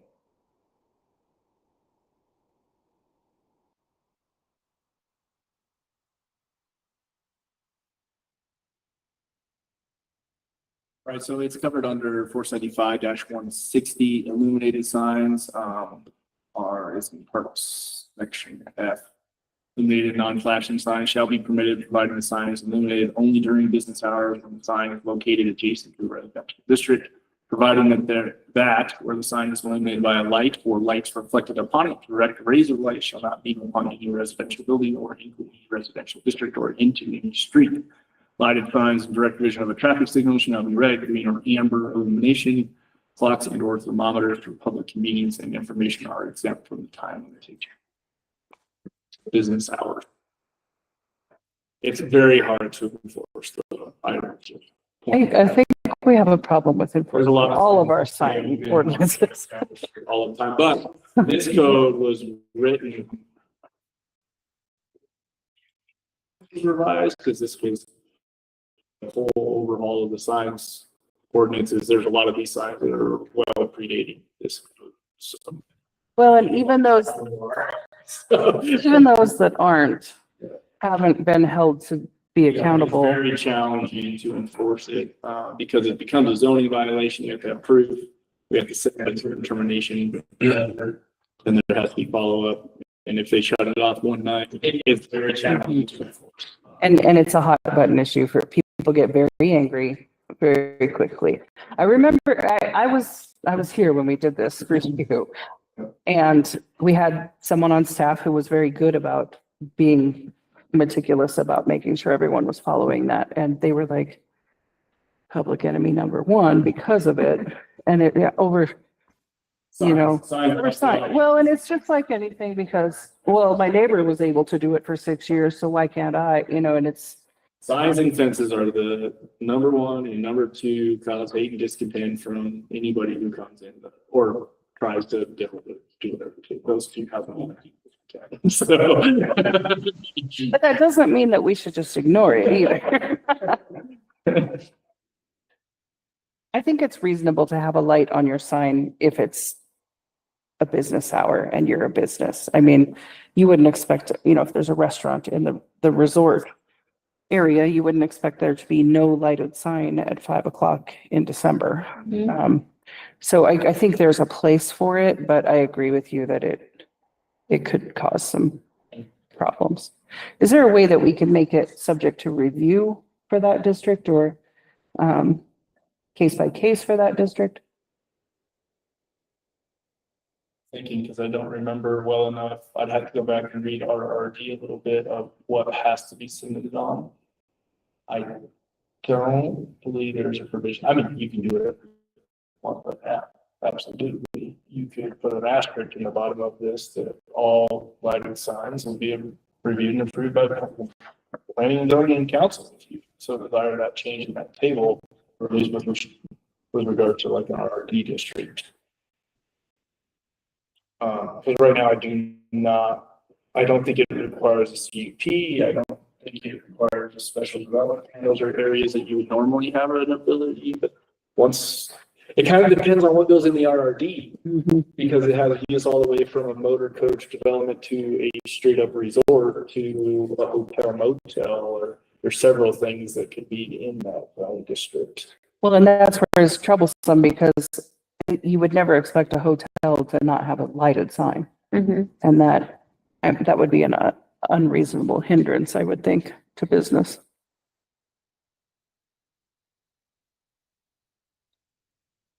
This one I'm not as eager to like. This one is not something we have to solve tonight. If it's something you guys want to chew on and open that code up a little bit, we can re-advertise it and have this conversation at a little deeper level. I don't see it getting a sign permit in the RRP district in the foreseeable, but actually the foreseeable, like in the next couple of months, I'm not going to get one. So if we need to take a little time to get that right, that does involve. I guess if we're gonna make considerations for commercial activity in RRD, we should probably allow bulletin signs in RRD and maybe sandwich signs. I think a sandwich sign can be less offensive than an illuminated sign. I would agree with that, as long as it's not blocking a sidewalk. Yeah, if it is open to input, I would say RRD could have bulletin signs and sandwich signs.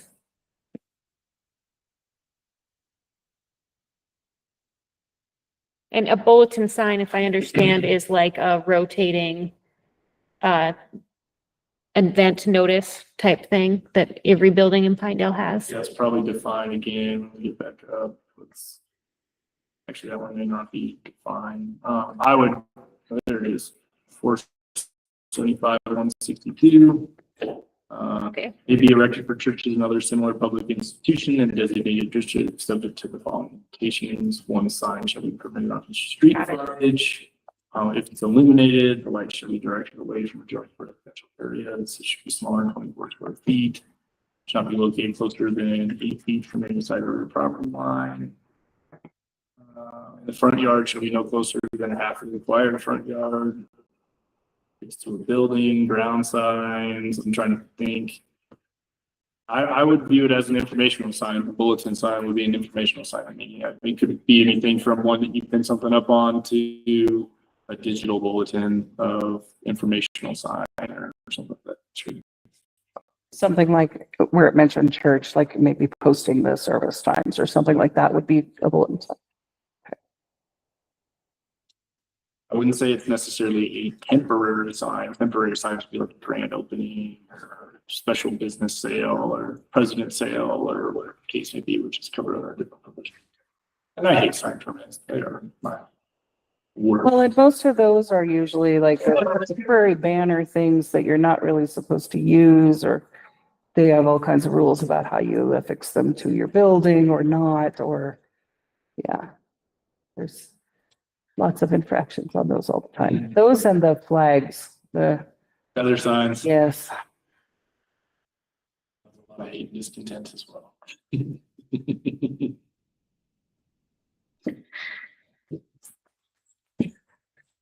I would be fine with the board taking some time to maybe read the code on the signage here in the RRD district and see what, I mean, there's just a lot of possibilities that could happen in RRD. So trying to review that and see if there should be a different provision that we put in, or maybe we put a provision in the RRD district instead of in the sign provisions and point to the core. I mean, we could do a lot of different things. I'd rather get it right than rush it.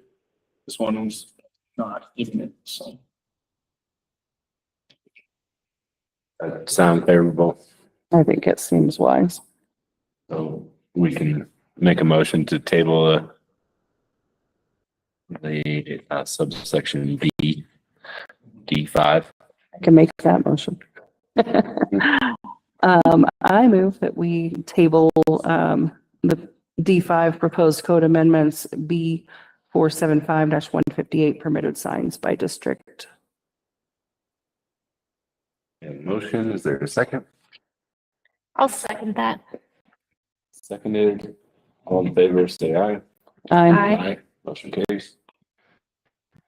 Okay, and the third one, subsection C, fences and walls. Mr. Chair, this is just omitted out of the original. After reading the ordinance here today, we touched a lot of these. I think we have 11 going to council. Well, maybe from the table of what we're all touching now. The only thing I would add to this one is perhaps we should put some height restrictions on it that's currently not in there. A lot of our residential zoning districts does have height restrictions. Without a height restriction, this would only be restricted by the total height of development in a building or in the zone district, which in the zone district would be 35 feet. So I'm not like what it's 35%, but they could very well put a 10-foot fence on. Is that appropriate, or is it best to limit it? In residential, we allow 4 foot in the front yard, 6 foot in rear yards. Maybe something like that is more. It seems like it would be nice to be consistent. Mm-hmm. This is more written like the commercial zone district, which has no limitations. Do you foresee, like the RRD district having, say for instance, horses for part of their resort activities? So I see them having privacy fence. That's what I see them having. I would be shocked if it wasn't a cedar or, I mean, it might be a block or something a little more decorative. I don't know, there's so many options out there these days that people always shock me. You're an architect, you probably see all kinds of cool fences. Lots of options. Yeah.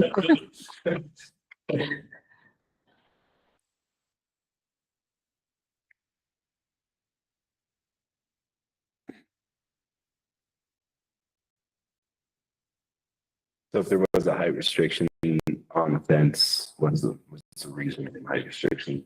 I would say to match what we have for the residential zoning. I don't know. We're in the front and 6 in the back. Rear yard and front yard for RRD, but yeah, 6.5 and 4 feet. Is that consistent, Abe? 6.5 or is it 6? Right now, fences, and I'm just opening R1 because they're all the same.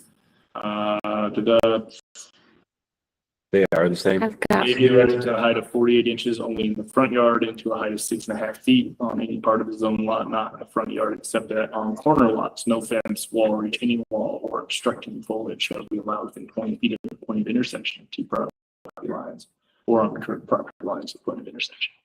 So, It seems easiest just to make it consistent with what we already have. and it requires any class, it does define a classification of a wall as anything over 3 feet. So if you want to build something that's below 3 feet, there's 3 feet, no restriction. yeah. I think that makes sense. So if somebody were to build like just like a 2-foot barrier in front of their house, that doesn't require a permit or anything? It says any fence wall or retaining wall over 3 feet in height shall be erected only after application to and approval of the zoning administrator. So anything under 3 feet would be fair game. I don't know if we would even classify it. We just wouldn't review it. Same thing for concrete patios or pavers or pavement. We don't have a review process for the residential zone district at all. So. Okay.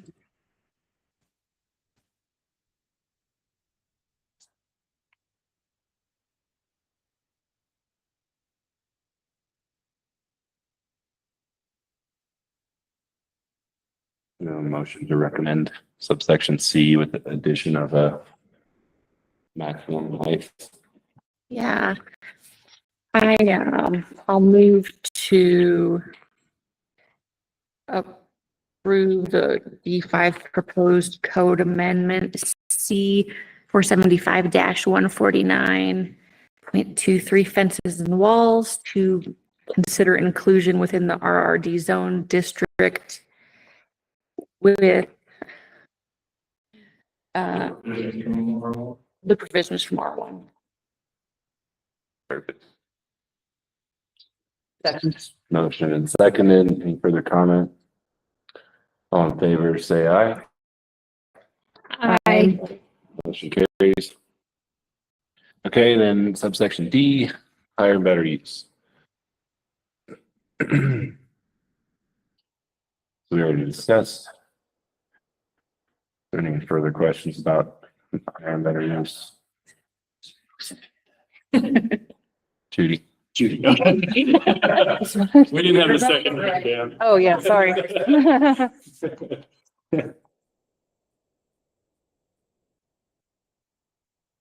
Yeah, I have no comments about D. Yeah, looks like an obvious error or oversight. Okay, can we hear a motion to recommend subsection D? I move to recommend subsection D5 proposed code amendment D for section 475-16 higher and better use. I second that. Motion and seconded. All in favor, say aye. Aye. Motion carries. Okay, and then moving on to agenda item E, we have E1, proposed property address changes. So, This one's Chelsea, but I'll introduce it. This started well before Chelsea, so Mr. Perry members. This is to let you guys aware of kind of the situation we're into. Town of Pinedale has been issuing addresses for 50 years or beyond. There's been a few mistakes made. Some in recent past, some in much longer history. Regardless, what we find ourselves in a position as staff is we're trying to assign, we just keep bumping up against, we're trying to assign a new address, and you're looking at what's around, you're like, this makes no logical sense. But we do have a map that we follow. We have a map that we've been following for the last several years. We view it's essential to fix these for health and safety purposes of our community. We need to make sure that when an ambulance is called to a household, that there is a logical process of how they get to that house. And we have not presented this to the council yet, but as it kind of does touch zoning, I don't know how the process will be that we go to get this done, but we want to make you guys aware of the situation. I think over by your house, and for instance, there's several that don't make any sense at all. So, And this doesn't match my address, yeah. what's noted there. Yeah. So, Yeah. Mhm. so we got a few to fix. What's most important is getting the blocks right, and the sequencing of right and left of the streets, making sure the odds are on the right side of the street. The evens, we even have areas in town that they go the wrong direction for a while. So, and then they count back down, and Yeah. things that need to be addressed. I'm not sure how many there are, probably somewhere between 50 and 100 that need to be fixed across town. And I just wanted to give you guys an update. So. I suppose you probably run into problems with larger tracts too, like a really big property, say like Fairbanks's. Emergency vehicles might try to enter that from Main Street for obvious reasons when they're using an access from Lake Street. We ran into a lot of issues actually when they don't pay attention to east or west. And so you got Washington Street, you got J Street, or not J Street, but like Washington is one, Bill Street. There's several that carry across the creek Oh, and causes you, those will have to stay, but we're trying to make sure that those designations are fixed so that there's no confusion. When they go down Washington Street, they need to know if they're on the east side of Pine Creek or the west side, some of those things. And then, I don't know, there's one up in Trails Creek. I think it was the first permit given. It was on lot 60, so they just gave it to us 60. It's on like block 900 of Pinedale, or whatever it is. As you're driving north, there's blocks. And as you're driving east and west, there's blocks. Block number 100, 200, 300, 400. Some of them just missed by a block or something of that nature. And what I'm guessing is someone sitting in our chairs, it might have even been me. We didn't have this map even when I started with the town. I don't recall ever finding a map. I remember when Spencer and I found the map, that this is the lot and blocks that go with town streets. I'm guessing people were doing the best they could with the information they had in front of them. What made sense maybe as houses filling around, that doesn't make sense at all. So it's hard to make it up. Yeah. 60. Yeah. That's your neighbor. It is. Yeah. Which makes no sense. Yeah, I think that was the first, I don't know, that must have been 2008, 2009. So, Yeah. anyway, I don't know if there's really any action necessary, but we wanted you guys to be aware, be kind of looking at it. If you guys had input, we'd obviously take it. I'm sure, speaking of public enemy number one, I'm sure this is going to be a popular process as we fix it. But Yeah. I think Yeah, I was thinking that when you introduced it, I'm like, this is gonna be even worse than the signs. Yeah. There's so many of them. Very, very cranky about it. About having to change your number. I mean, it's not gonna help as far as deliveries go and like your bills, but like just adjusting one number so that they only have to buy one new number for the side of their house, but. Can't always do that though if they're in the wrong block. No, Yeah. some of them it's not. Some You're it's, gonna have to just make it correct and that's gonna be really hard for people. I think maybe give them a good time horizon, like say you can choose any time in the next 18 months for this to take effect or something. So they have time to like update every single place that their address is, voter registration and utilities. That's a good point. It's going to be a hassle for people, and I'm not even sure how council is going to want, because obviously we're going to take it to council at some point to give an update and iron out a process of how to make it as least painful as possible for people. Like I don't want to cause inconvenience, but I also want, when somebody needs medical attention, I want someone to be able to get to their house. in reasonable days. Yeah. Does the county assessor have any opinion on this? Other than the fact that it's a mess and they're like, we need to get this figured out, they don't, yeah. I mean, we will sit down with dispatch prior to finalizing anything, so. I was surprised at how many of them there are. You know, I knew we had some that were wrong, but I had no idea there were that many.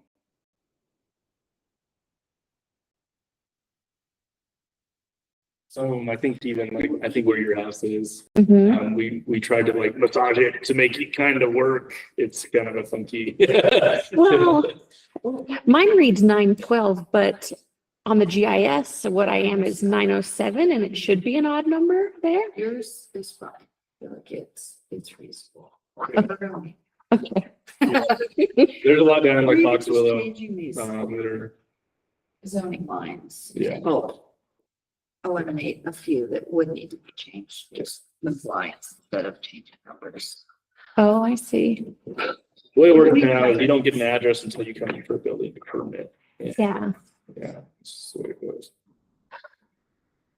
Or if it's vacant land, you can assign an address to it as well.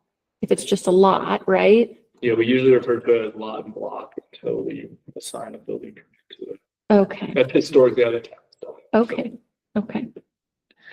Also not consistent. Yeah. There's several vacant lots that have addresses as well. Uh-huh. Yeah. I think it's worthwhile to get it evened out and how it should be and just have a plan going forward for it being correct. Yeah, to correct it. Mhm. I think it's just one of those institutional knowledge things, right? I'm sure someone did it a certain way for a certain period of time and they left the town and someone else did it and did the best they could. And there was Well- never really a process or something. The other thing I'm noticing is a lot of these that are incorrect are the oldest one in that area. Like before there was ever a subdivision, there was a house and it had a number. In new subdivisions, we have them assigned. So like Pronghorn Crossing, we went through, like we have a whole master list just for Pronghorn Crossing. You know, we've put our head behind and tried to do the best we can. And Same address. Grass Creek, I went ahead and numbered every, yeah. isn't assigned yet. Well, she's been assigned, every vacant lot in town has an address assigned to it on first sheet now, like there's the process and everything that goes. Yeah. Which works great until they subdivide. Yeah, Big change. exactly. Enough That's space. try to leave space inside of lots, yeah. Not a fun conversation to have. It's never fun to say, well, we just didn't do very good, but we just. Yeah. And I'm as much to blame as anyone. I have assigned a couple of incorrect. I think there's plenty of them from well before your time. There are more from. Don't take more blame than is actually But due. I can't throw all the weight on them either. I mean, there clearly just wasn't a process or a good, I'm sure the town paid for this map for a reason. Why you got the bus in this place or wasn't. Stop residential, yeah, I have no idea. Will be.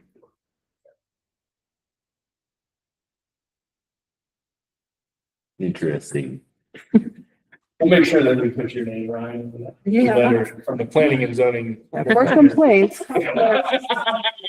Just say, come see Ryan at 38 East Washington. West. All right, thanks for that update. So moving into old business, our discussion on the PUDs.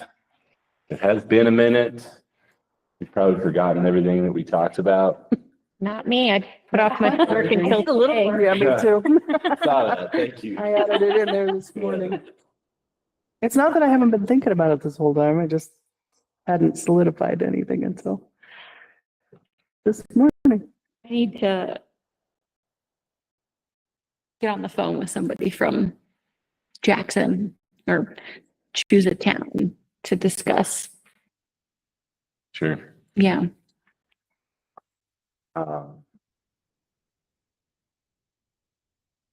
Yeah, I guess I don't really want to spend a whole lot of time talking about PUDs tonight, but I mean, we can just continue that effort.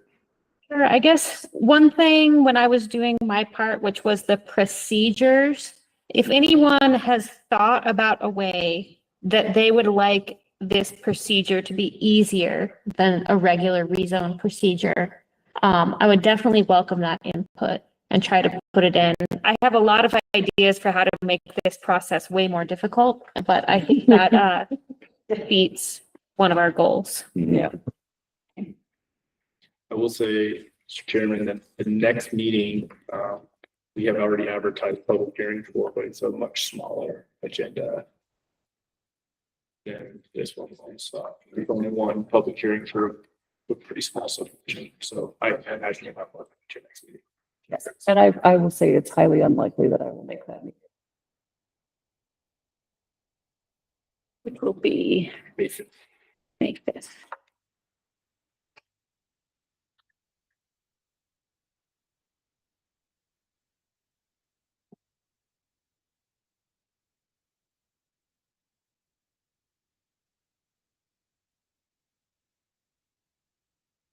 Yeah, I guess just as long as we keep the ball moving on it. We are getting into the busy season, so I understand that stuff can kind of get delayed a little bit. Town staff probably doesn't have any bandwidth anyway, so. Everybody stopped putting in applications.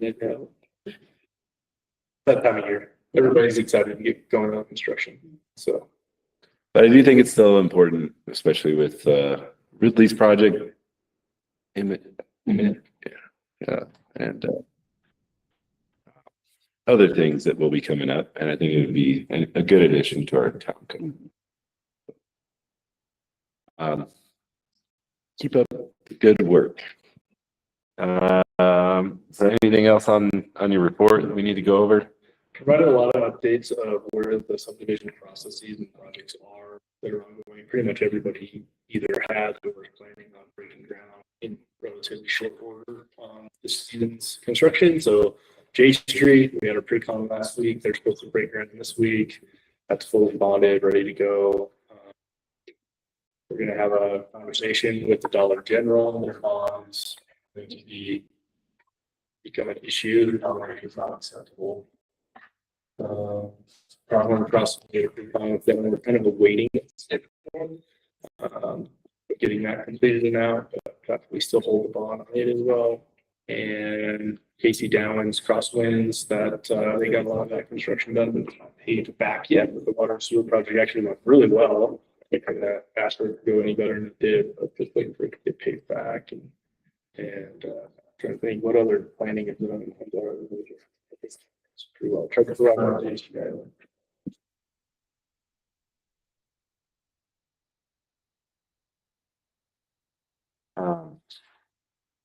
We are currently reviewing a new vet clinic on the west side of town. Does not have to come to planning and zoning for approval. Just, if you guys see it, building started on about there. It's pretty close to getting their approval. Did the town council extend the Wind River Resorts application? Mhm. How long does that get extended for? Got another year, I think. Yeah. 1 year? I forget the exact date, but I want to say it's like February 25th or. Something like that, yeah. Cool, thank you. Do we have any other board member comments in general? So then our next meeting, we already have it scheduled for May 5th. Everybody okay with that? Suppose Mike is back then. Yeah, like I said, I'm tentatively scheduled for surgery that day. Waiting on some testing results, and depending on how that comes back, if it comes back a certain way, it will be scheduled for a later date. Okay. But I won't know until possibly next week. And this is already, so you need to go ahead with it anyway. But Yep. Assuming I have surgery, I probably won't even do it. You might have a good The excuse. scope of the subdivision is actually this lot right here by Town Hall. It is a box that has a small corner kind of jotted out for this next commercial lot that's south of it. It's just taking that fast property line of the bigger lot straight across. It's a very minor lot reline. So Are you expecting the A to Z hardware applications to come back or? I am expecting to come back, but they can't meet the deadlines required. We didn't get it in the paper last Thursday for the May 5th meeting, so that'll likely come to the June meeting as long as they can get everything organized and get it done. So we've been having some communication issues. I feel like we've communicated well, but we're not getting a lot of communication back at this point.